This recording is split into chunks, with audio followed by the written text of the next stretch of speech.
$750,000 bond for this, and then also you're already going for the bond for the money that you just paid to Koblenz. I mean, you add up those two bonds and you're up to over $1 million and some odd dollars. So could you touch upon those issues and the effects it would have on the taxpayers? When you discuss it.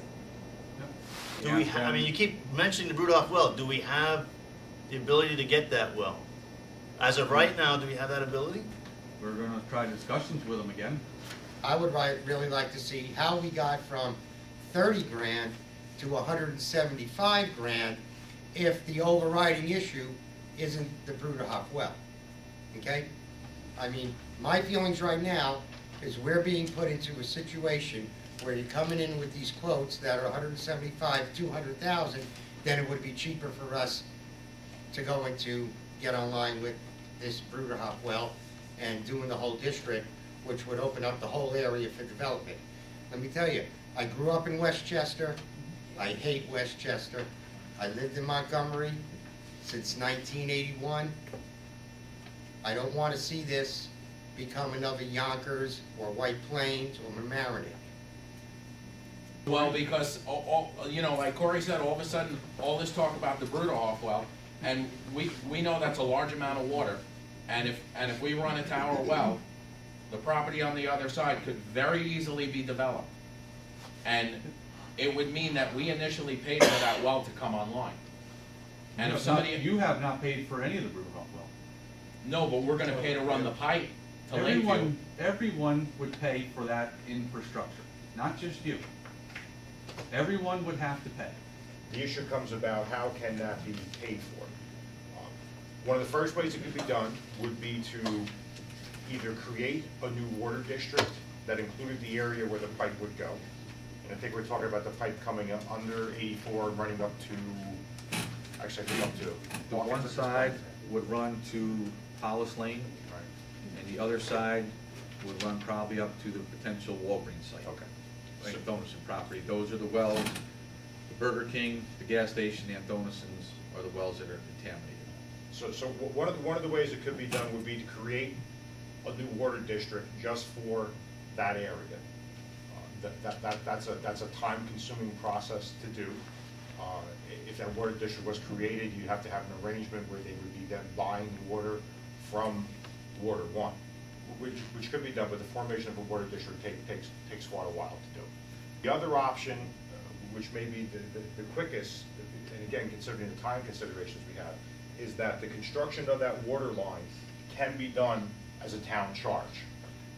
And then eventually, when it's now included as part of either a new district or an expanded district, all those charges would be recessed back on to the water district.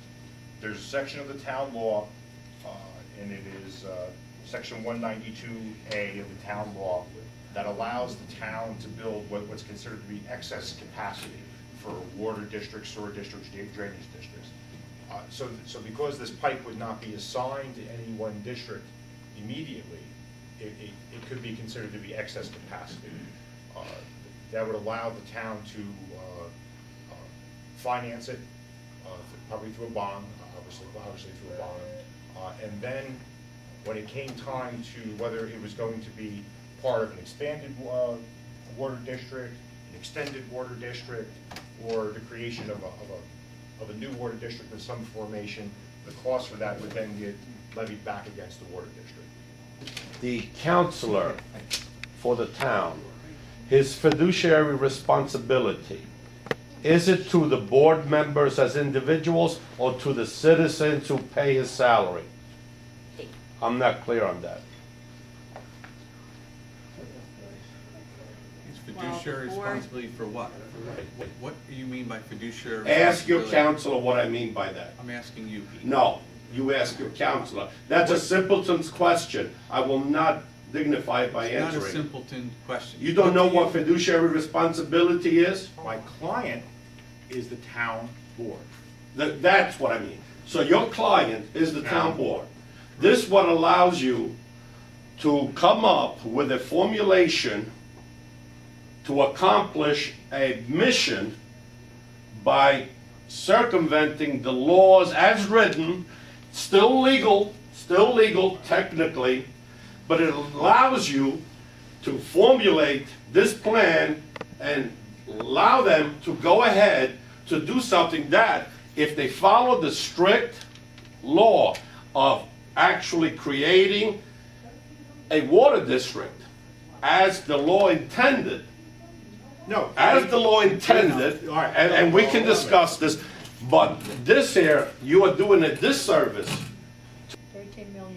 $13,800,000. 500,000. Oh, good, okay, you I'm got sorry. it on the floor. Okay, so about $13 million. When we first started talking about it, you said 750,000 to 900,000, and when she read the details, we're talking about $13 million. Including the bond that you're going for the aid fund to replace that check that went to Jacobowitz, does this board really think in these hard economic times that town residents and village residents that pay town taxes can afford these? And another question, you had no problem getting $500,000 or $700,000 from a property owner over there for your sewer. Why don't you go to Kobitz and tell them to kick in $3 or $4 million now? You don't have to spend as much or take a bigger bond. You're building it for these people. Yeah, you mentioned that the school district would be tapping into that.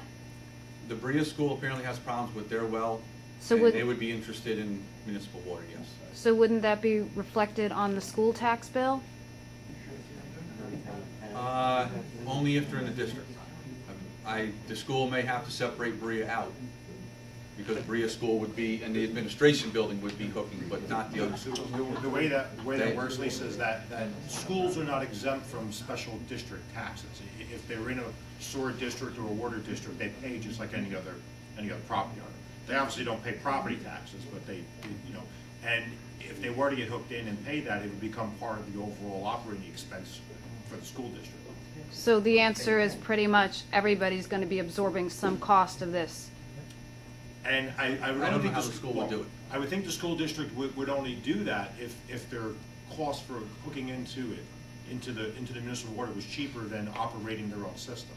There's a lot of expenses that come with operating their own individual well system there. We don't have any real figures on what it's actually going to cost the taxpayer right now.